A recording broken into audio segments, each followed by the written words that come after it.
My name is Patricia, and I was 29 years old when I thought I had found my soulmate, Keith.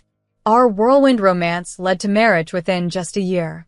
Keith, an accountant, is a tall man whose infectious laughter fills any room. I work in digital marketing, and painting is my weekend passion. I've always been a meticulous planner, while Keith was more spontaneous. We complemented each other perfectly, or so it seemed. The day after our wedding, our living room was cluttered with gifts and cards, a beautiful chaos left from our celebration. That's when Keith's parents, Judy and Logan, came over. Our quick marriage meant I hadn't spent much time with them, but they seemed pleasant enough at first. As we began opening the gifts, I noticed Judy and Logan were particularly interested in what we received. "Is that a crystal vase?" Judy asked, picking up a sparkling vase from my Aunt Kelly. She examined it closely, clearly captivated by it. "Yes, it's beautiful, isn't it?" I replied, trying to divert her attention away from claiming it. However, Judy soon set it aside, suggesting nonchalantly, "We can find a good place for this at our house." Keith was distracted by some intricate kitchen tools from his cousin and didn't seem to notice. I gave him a pleading look, hoping he would intervene. He chuckled and told his mother, "Mom, that's our wedding gift," treating the situation as a joke. "Oh, come on. It'll just gather dust here. We'll use it," Logan added, wrapping an arm around Judy, making light of the matter. "Trying to keep the peace," I insisted. "Actually, I was thinking it would look great in our foyer." Judy's expression shifted to a mix of surprise and slight annoyance. "Patricia, you need to learn to share. We're family now, and families help each other out," she lectured, as if imparting a lesson. Keith, sensing the tension, quickly tried to diffuse it. "Let's not worry about this now. We got plenty of gifts." I nodded, swallowing my frustration. As they continued to earmark items for themselves, I felt as though strangers were laying claim to parts of my new life, and Keith just let them. The first year of our marriage passed swiftly, and soon it was time to celebrate our anniversary. Wanting it to be a memorable event, I reserved a table at Chez Louis, a quaint restaurant we both adored. I thought it would be thoughtful to invite Keith's parents, showing them they were valued. As we arrived, Judy and Logan were already there, browsing the menus. "This place is fancy," Judy remarked, her eyes on the elegant decor. Keith squeezed my hand under the table, silently appreciating my effort. As the evening unfolded, I hoped that this dinner would bridge the gaps and strengthen our family bonds. As we settled into our seats at the restaurant to celebrate our anniversary, I chose the salmon, Keith's favorite, while Judy's eyes quickly darted to the most extravagant options on the menu. "We'll have the lobster and the filet mignon," she announced, choosing the priciest items effortlessly. Logan chimed in with a cheeky wink to the waiter, "And why not add a bottle of your finest wines?" My smile tightened as I attempted to keep the atmosphere light. "Quite the celebration, huh?" I remarked. Keith simply shrugged. "It's a special night. Let's not worry about the cost." Throughout the dinner, Judy and Logan seemed to relish every bite as if it was a feast fit for royalty, seemingly oblivious to the hefty bill that would follow. As we enjoyed our meal, I couldn't shake the feeling that our anniversary was being overshadowed by their lavish choices. When the check arrived, I noticed Keith's surprise at the amount, but he quickly composed himself and handed over his card to the waiter. As we left, Judy linked her arm with mine, her voice full of contentment. "Patricia, this was just lovely. We should do this again next year." Thanksgiving was just around the corner, and with it, the onset of the holiday season. Keith and I had begun to decorate our home, blending autumn hues with early Christmas festivity, creating a warm, inviting space. One evening, as we hung lights around the living room windows, Keith received a message. He chuckled as he read it. "Oh, my parents are ahead of the game. They've already sent over their Christmas wish list." "Curious," I asked. "Wish list?" "Yeah, they send one every year. It makes shopping easier," he explained, scrolling through his phone. Handing it to me, I was taken aback by the extensive list filled with high-end electronics, designer clothes, and luxury goods that seemed more extravagant than necessary. "They can't be serious," I remarked, scrolling through the list in disbelief. Keith shrugged as he took his phone back. They like the good stuff. What can I say? I was at a loss for words, feeling a knot tighten in my stomach. With Keith's birthday also approaching, I had been excited to give him a special watch he had been eyeing for months. Now, the excitement was dampened by the thought that our holiday gifts seemed more about ticking off items on a lavish list than celebrating our love. When it came time for us to make our holiday wish list, I half-jokingly suggested, maybe we should just ask for charitable donations in our name. Keith laughed. Good one, but seriously, you need a new laptop, right? As the holidays approached, I decided on a practical gift for Judy and Logan, a nice coffee maker, nothing too extravagant. In return, they gifted me a set of scented candles. The candles were lovely, but the stark difference in our gift exchange was evident. Keith, however, seemed pleased with the sophisticated drone they gifted him. The unspoken expectation was clear. We were to give generously and receive modestly. It didn't sit right with me, but mentioning it only seemed to invite tension, so I remained silent, wrapping gifts and maintaining a cheerful demeanor through the holiday celebrations. Sitting at my desk, I was absorbed in work when the ping of an email notification drew my attention. It was about my quarterly bonus, which turned out to be more generous than expected. Immediately, I thought of using it for something special for Keith and me, a gesture to reignite the joy in our increasingly strained relationship. We had often dreamed of a romantic getaway to Venice, and it felt like the perfect opportunity to turn that dream into reality. That evening, I revealed the surprise to Keith over dinner. His reaction was pure joy. His face lit up with an excitement I hadn't seen in a long time. Venice, really? That's amazing, babe, he exclaimed, rising to give me a kiss. The happiness of the moment was palpable, but it was abruptly interrupted by his phone ringing. It was his mother. I overheard him excitedly share our plans, wishing he had kept it just between us a little longer. As he talked, I watched his enthusiasm fade into resignation. I know, you've always wanted to go, he said, his smile waning. He ended the call and turned to me, his expression somber. They want to come with us, he said, as if seeking my approval. I was stunned, my fork frozen in midair. To Venice? With us? I managed to ask, trying to keep my voice steady. Keith nodded, explaining, they said they've never been and always wanted to go. Let's take them. The room felt claustrophobic suddenly. It's supposed to be our trip, Keith. Ours, I emphasized, feeling a tightness in my chest. He was silent for a moment, then said, I know, but they're getting older and I feel bad. They've done so much for me. I thought about the unbalanced gift exchanges, the overindulgent anniversary dinner, and countless other concessions we had made. But this is our time, I insisted firmly. We can plan a trip with them some other time. This bonus, it's for us. Keith sighed, a deep sound of frustration. They won't understand that you know how they are. And you know how hard I've worked for this, I said, my words heavy with emotion. I want us to enjoy this together, just us, like we planned. Keith remained silent for a while, then relented. Okay, we'll tell them some other time might work better. But when it came time to have that conversation, Keith's resolve wavered. Look, maybe we can all go together next year, he suggested, but Judy was quick to dismiss the idea over the speakerphone. Why next year? We can afford it now, she countered, her tone thick with disappointment. I couldn't hold back any longer. Because this trip is for us, Judy. Keith and we need this time together, I said, my frustration evident. There was a pause before Judy retorted sharply. Well, that's very selfish of you, Patricia. Very selfish indeed. After the call, the atmosphere at home grew tense. Keith was visibly conflicted, but I stood firm. This trip to Venice was meant to be a dream for us, and I wasn't going to let it be compromised. In the days that followed, Keith seemed like a shadow of himself, leaving early for work and returning late. Our interactions dwindled to the bare minimum. Dinner's in the oven, I'd say as he walked in, my voice echoing off the walls of our now quiet home. Thanks, he'd reply, his voice equally empty, reflecting the growing distance between us. He'd reply with a word that felt hollow, lingering in the space between us.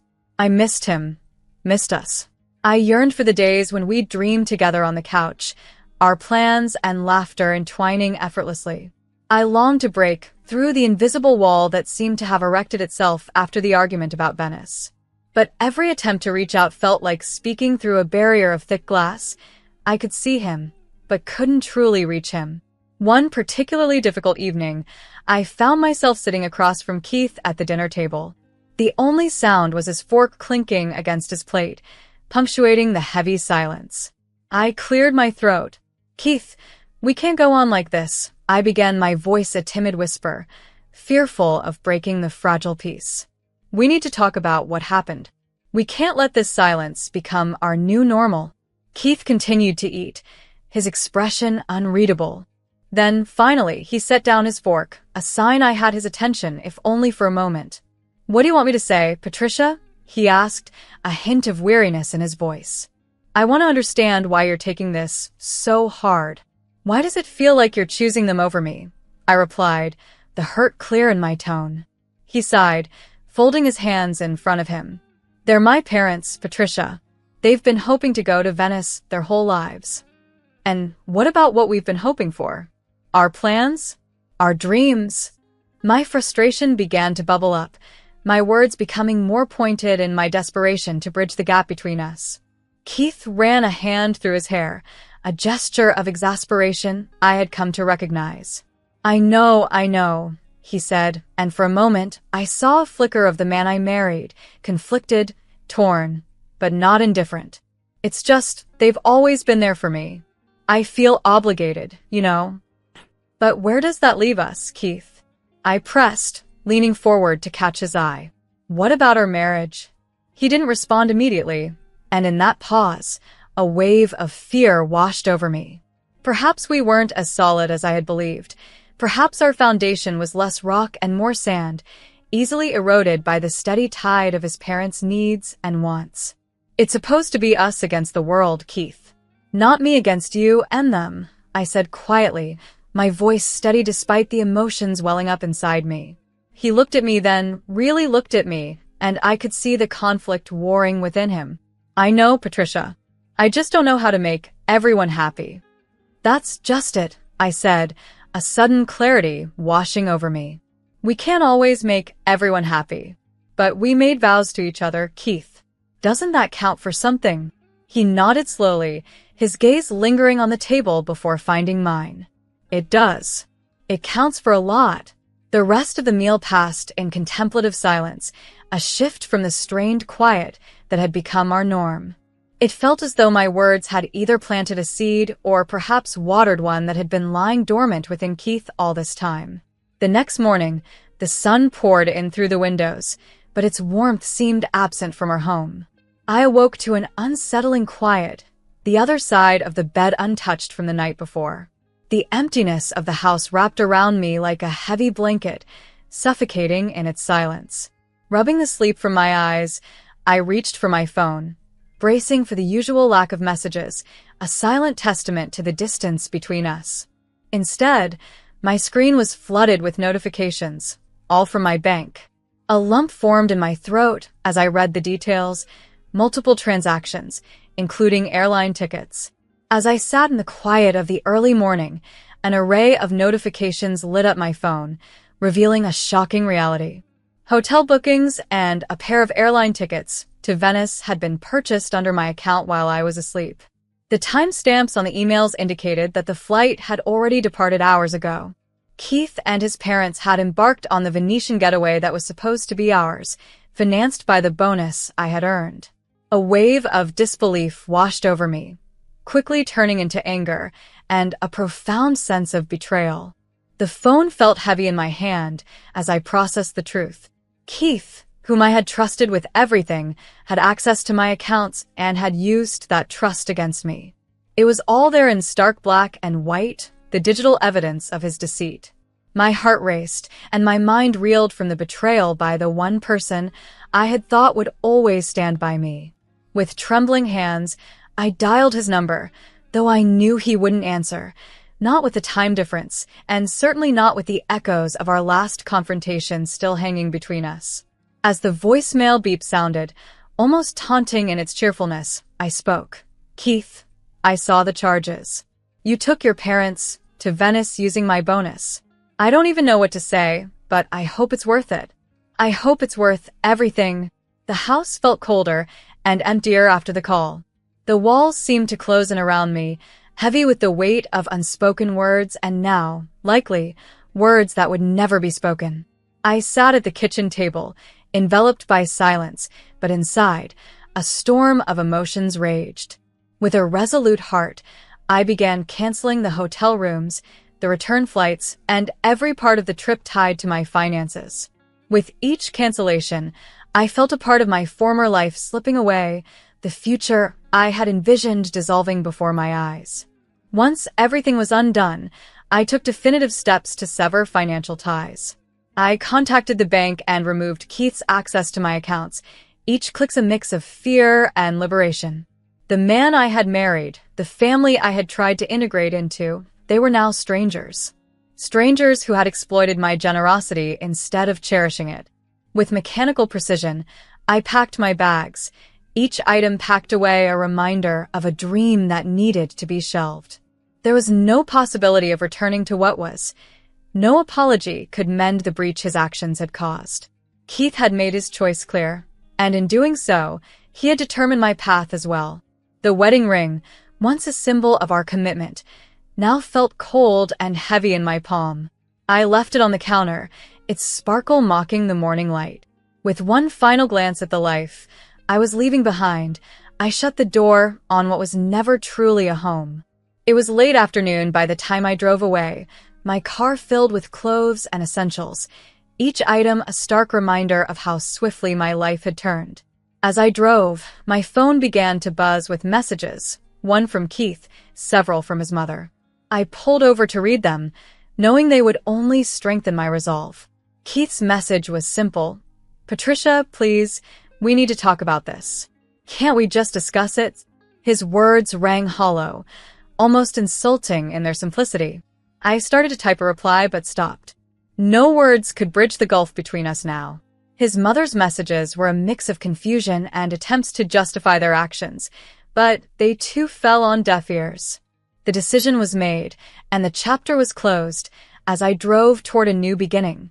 Amidst the shock and hurt, I turned my phone off, leaving Keith's mother's desperate messages unanswered. They were halfway around the world, enjoying the sights of Venice on a trip funded by deceit. They could sort out their accommodations. My first move was to secure my finances. I drove to the bank, where the manager, a compassionate middle-aged woman, greeted me warmly. "I need to ensure my husband can no longer access my accounts," I told her, my voice steadier than I felt. She nodded with understanding, assuring me, "Let's make sure you're fully protected." By the time I left the bank, I felt a renewed sense of control. My accounts were secure, and with a resolute mind, I drove to the only place I felt I could truly relax, my sister's house. She opened the door before I even knocked, pulling me into a comforting embrace. "Patricia, I've been so worried," she said, her concern palpable. As we sat at her kitchen table, she expressed disbelief at Keith's actions. "You deserve so much better," she asserted. I nodded, the reality of the situation sinking in. "I know. That's why I'm not going back. I've canceled everything and left the house. I'm done," I declared. Isabella squeezed my hand, a mix of anger and pride on her face. "Good for you. What's your plan now?" I glanced around the familiar surroundings, a sense of relief washing over me. "I'm starting with filing for divorce. I can't stay married to someone who has so little respect for me. Do you need a lawyer?" Isabella offered immediately, ready to support me in any way she could. "I'll find one," I affirmed, feeling my resolve harden. "I need someone who doesn't know Keith or his family. I need this to be a clean cut." As Isabella and I unpacked my car and began planning the next few days, I found comfort in the mundane tasks, a grounding force amid the chaos. Standing in her kitchen with a mug of coffee warming my hands, my phone vibrated insistently. It was Keith again, his message a blend of apology and plea. "Patricia, we need to talk." "I'm sorry." "I miss you, and I think we can work things out." I sighed, his repeated "I'm sorry" now feeling as insubstantial as a threadbare blanket. "Not this time, Keith," I muttered under my breath, crafting a response that left no room for doubt. "There's nothing left to discuss. Please respect my decision." The silence that followed was heavy, but it wasn't enough to sway my resolve. This determination was put to the test a few days later when Keith's parents showed up at my sister's doorstep, their faces contorted with anger. They barged past a stunned Isabella. "You've got some nerve, Patricia," his mother exclaimed shrilly. "You ruined our family vacation. You're just a greedy, selfish woman." Isabella stepped in front of me, her posture protective. "That's enough. You're not going to come into my house and insult my sister," she declared firmly. The argument escalated quickly, catching the attention of the neighbors who began to peek out of their windows, drawn by the commotion.